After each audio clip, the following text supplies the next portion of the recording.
Puis,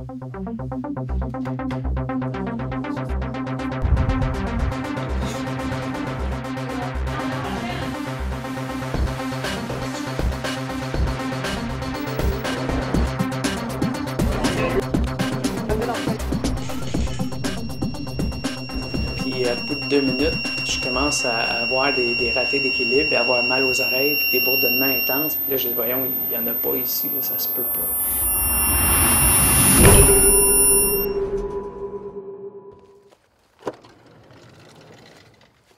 Alors, bonjour, mon nom c'est José Lévesque. Je suis technicien en télécommunication et électro-hypersensible. L'électro-hypersensibilité, c'est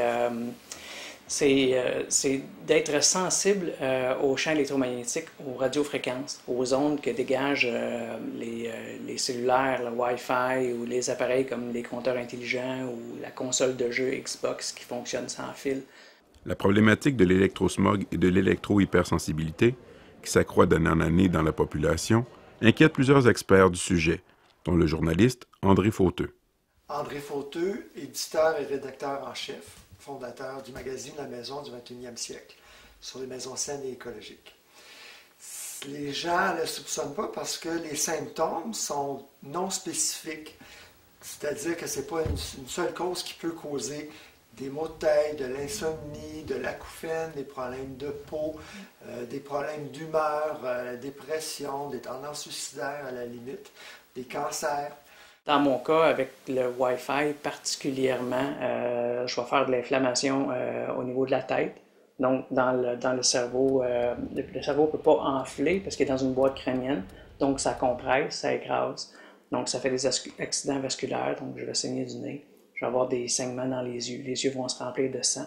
Selon la Commission canadienne des droits de la personne, il y a 3% des Canadiens qui ont reçu un diagnostic d'hypersensibilité environnementale. Ça peut être hypersensibilité aux produits chimiques et ou à l'électromagnétisme. Alors 3%, ça c'est les gens qui sont très très très malades, souvent qui ont perdu leur emploi, ne peuvent pas fonctionner en société, ou c'est trop pollué. En fait, il y a beaucoup plus de gens qui en souffrent, mais donc les symptômes sont moins sévères, mais on parle de 5 à 10%. Je crois que ce qui m'a rendu hypersensible, c'est le fait d'être exposé aux radiofréquences quotidiennement, à tous les jours. Donc, j'étais technicien aussi en informatique. Donc, j'installais du Wi-Fi. Puis, dans mon camion, j'étais sur la route, je recevais des formations en roulant ou je parlais à d'autres techniciens en roulant pour savoir les jobs, où ce qui était rendu, ou pour moi savoir ce que je m'en allais faire chez des clients en particulier. Donc, un bon utilisateur de sans fil.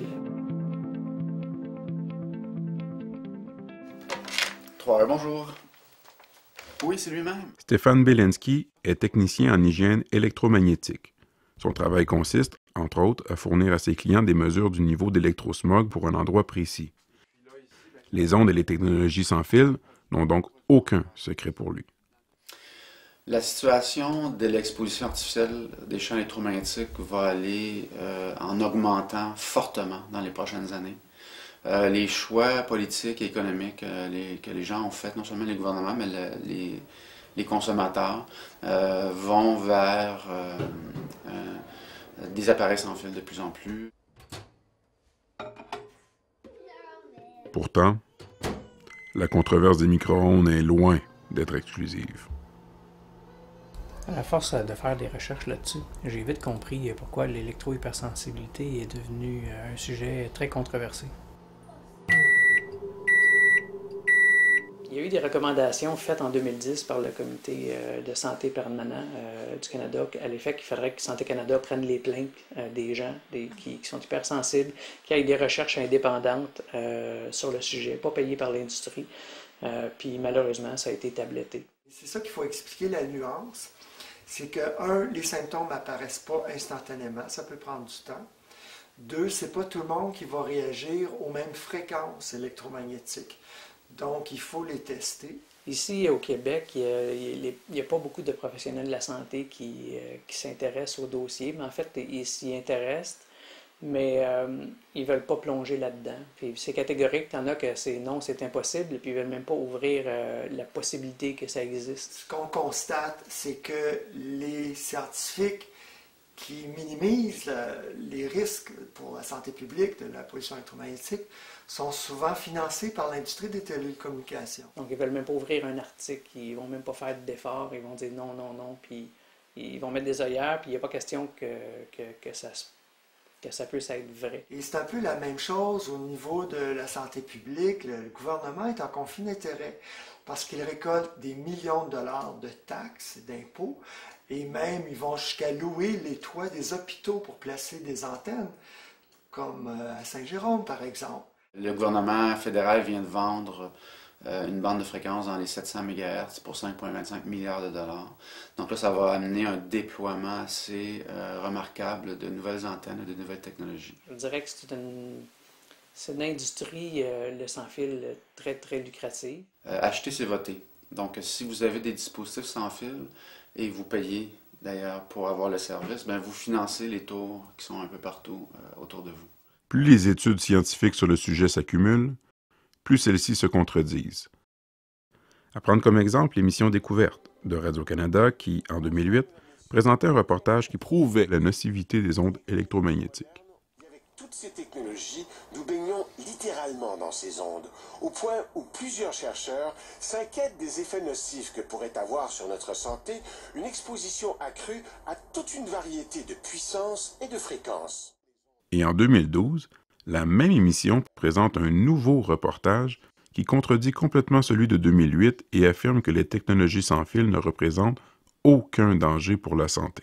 Et jusqu'à présent, quand on regarde les études qui sont valides au niveau méthodologique, on ne constate pas d'effet autant au niveau de la cellule, d'effets au niveau des systèmes cardiovasculaires, au niveau immunologie, au niveau de la reproduction.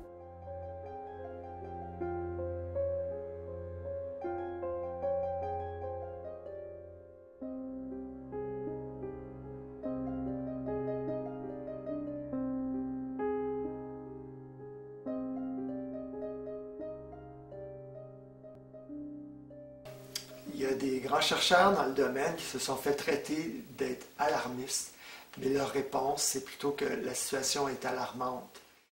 Heureusement, pour les électro-hypersensibles comme José, la situation n'est pas encore désespérée. Il existe plusieurs mesures de protection que ceux-ci peuvent adopter pour réduire leur niveau d'exposition à l'électrosmog. On offre une vaste gamme de produits d'atténuation qui vont aller des peintures, des métaux de blindage pour les champs magnétiques, des gaines protectrices pour les champs électriques, des vêtements pour les gens qui sont en déplacement et qui veulent avoir une atténuation des champs électriques haute fréquence sur la peau. Exemple, on a été à des remises de diplômes au cégep. Okay.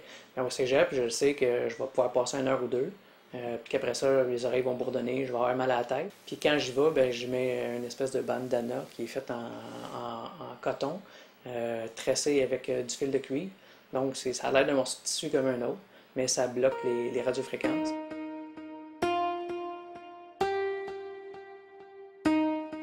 Déjà dans les mines, ils mettaient des canaris, puis quand le canari commençait à mourir, c'est parce qu'il y avait un problème d'oxygène, de particules dans l'air, fait que là, les mineurs sortaient, parce qu'ils savaient qu'il y avait un problème. Mais présentement, ceux qui sont sensibles aux radiofréquences, ça serait comme un peu les canaris, un signal d'alarme. Il y a un pourcentage de 3 % de la population que c'est sévère, entre 3 et 10 % que c'est sévère, qui ont des symptômes, selon ces chercheurs-là. Puis ça va progresser vite, ça serait le temps maintenant d'écouter les hypersensibles, puis de peut-être baliser le déploiement du sans-fil.